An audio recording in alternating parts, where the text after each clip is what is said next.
तो मित्रों सभी का स्वागत है आपके अपने चैनल स्वरान अकेडमी क्लासेस पर। यहाँ हम बात करेंगे हरियाणा एनम जेएनएम एडमिशन 2024 को लेकर। इसकी राउंड 1 की जो अलॉटमेंट लिस्ट थी वो जारी हो गई, यानी कॉलेज जिन कुछ लोगों को मिल गया, काफ़ी लोगों को नहीं मिला।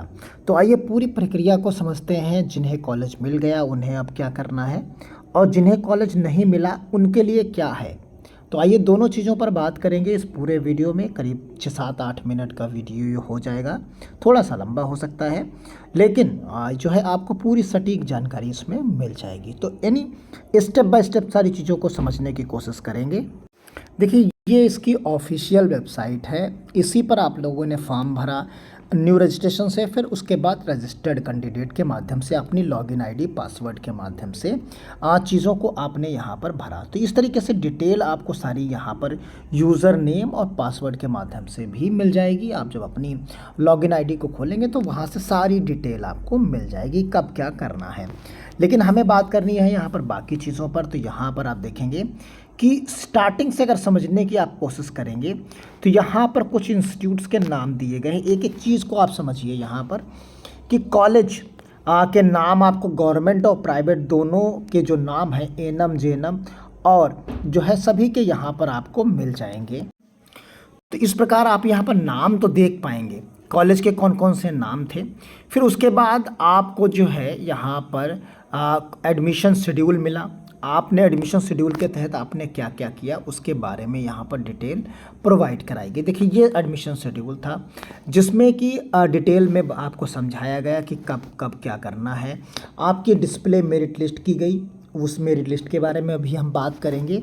और फिर यहाँ से आपने चॉइस फिलिंग की जो लिस्ट अभी हमने बताई गवर्नमेंट और प्राइवेट कॉलेजेस की, उसको आपने यहाँ पर देखा। फिर उसके बाद ये 9 तारीख को आना था, लेकिन एडमिनिस्ट्रेटिव रीज़न को देकर इन्होंने एक दिन के लिए पोस्टपोन कर दिया। अब यहाँ पर आता है इस चीज़ की बारी। तो यहाँ पर आ चुके हैं हम लास्ट वाले स्टेप में, राउंड 1 के लास्ट स्टेप में आ चुके हैं, जो कि 10 से 14 के बीच है। इसमें छुट्टियाँ भी पड़ेंगी, हॉलीडे भी होंगे। तो यहाँ पर आप समझ सकते हैं।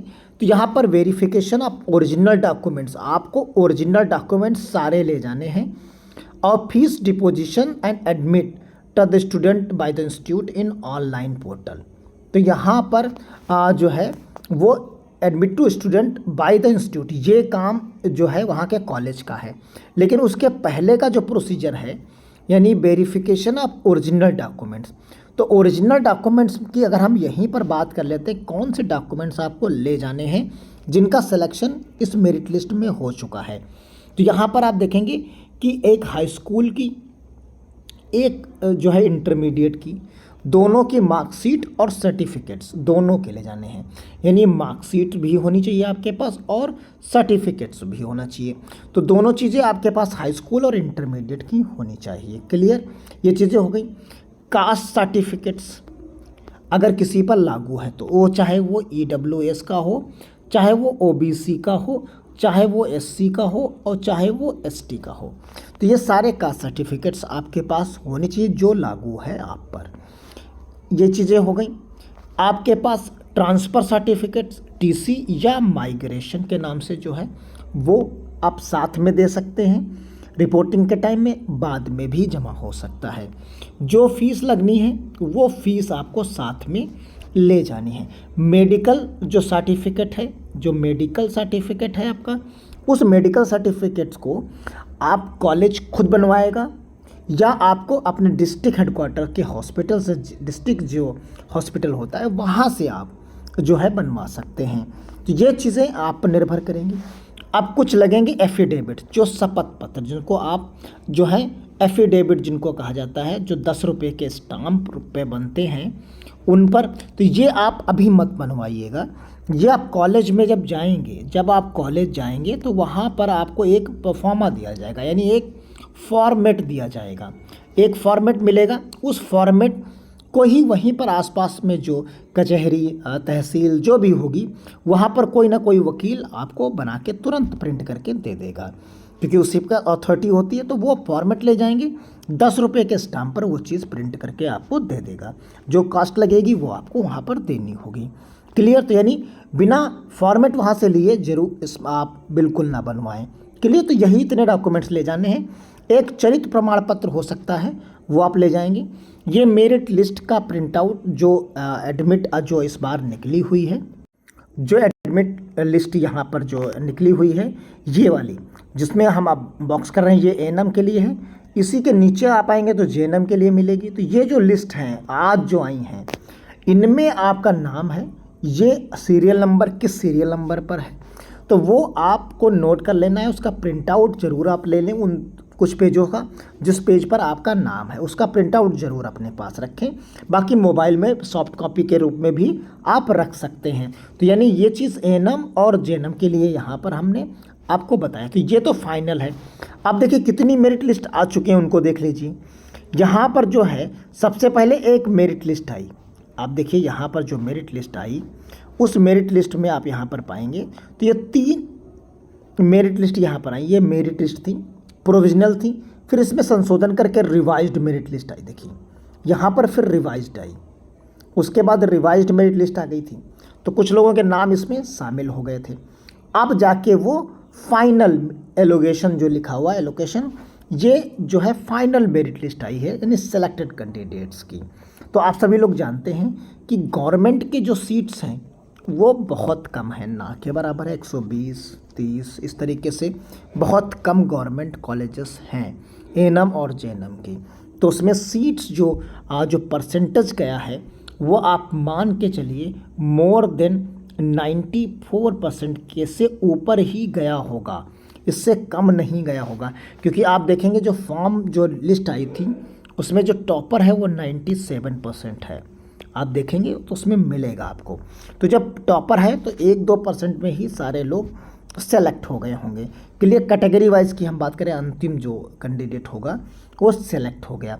तो यानी अब आपको कॉलेज रिपोर्ट करना है, जो कॉलेज आपको अलॉट हुआ है, जो भी कॉलेज। जैसे अगर हम यहीं पर बात कर लें, इस एएनएम को लेकर ही हम बात कर लेते हैं यहाँ पर। तो देखिए जैसे इस लिस्ट को हम बात करें तो यहाँ पर जैसे एएनएम का जो कॉलेज जैसे अलॉट हुआ है वो यहाँ इस कॉलेज को उसे रिपोर्ट करना है।